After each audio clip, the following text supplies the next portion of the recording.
What's going on, guys? Welcome back to another video. Today we're going to be visiting the guys at Nippon Power to pick up a fuel pressure regulator. Now the one that they have is a used one, so we're going to be changing out the diaphragm, and figured this is a great opportunity for you guys to see what's inside a fuel pressure regulator and how to change out the diaphragm. So let's get started.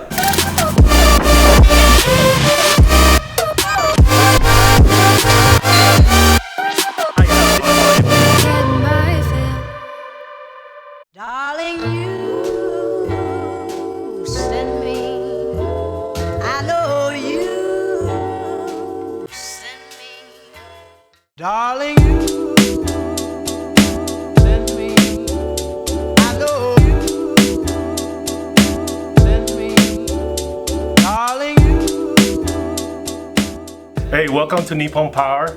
Don't forget to check us on our website at nipponpower.com for your performance, import performance needs. This is my brother Robert. Hello. I'm Richard, and we've been in business since 1998. So we have about over 20 years of experience. Any questions you have, technical or just advice on what particular product you need for your car, give us a call. 305-805-1321 or stop by our shop. We're changing the diaphragm. Okay. There's probably nothing wrong with it, but I want to make sure that since it's been sitting and it was on ethanol, we want to make sure that there's no issues whatsoever when you install it and put it on your car. Okay.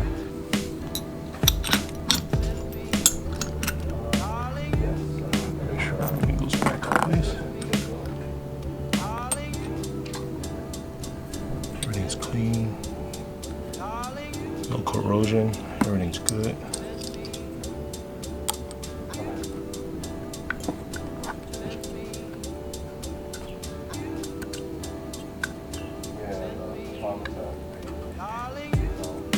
Yeah, everything's all good.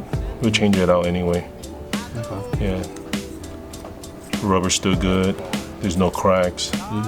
There's no corrosion. So that's it. So to understand a little more what exactly the fuel pressure regulator does is being able to change the pressure of the fuel with the tune, I guess. Is more for the tuner to be able to. Yes, this allows the end user or the tuner to be able to control the fuel pressure. So for cars that are high horsepower by force induction or nitrous, they're able, when they're going through the RPM range, a higher the RPM range, if it's not able to achieve that fuel pressure that they want to deliver more fuel, they can adjust this. So this regulator is a 1-to-1 ratio. So this acts like very similar to like a wastegate. So when the pressure is, when fluid is pushed through and the pressure is achieved, then the spring is going to allow it to open. It's going to lift up, and then it's going to dump. There's a ball valve underneath here, and it's going to dump fuel for the return. Oh, okay. Yeah, it's a simple thing. Nice. Looks complex when it's all sealed. Yeah. That's why we like taking things apart. We just got to make sure we can put it back. See, this is the ball. Oh, okay. So see how that thing is? Yep. So the ball sits in there, and when it reaches to the to that specific PSI that the spring is at, it's the pressure on the fuel is gonna exceed that, and it's gonna lift. It's gonna force it. The diaphragm is gonna stretch up and lift the ball off the opening, and then fuel is gonna dump back to the return. Oh, okay. Yeah.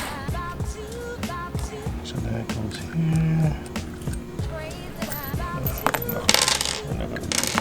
They sell those in different colors, right? No. Oh, no. I like the red, but I'm just curious.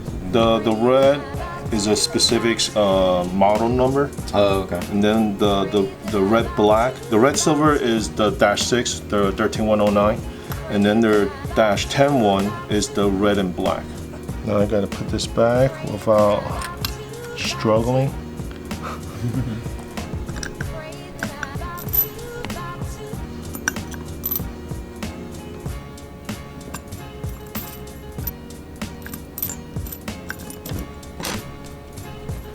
See if I can get this out.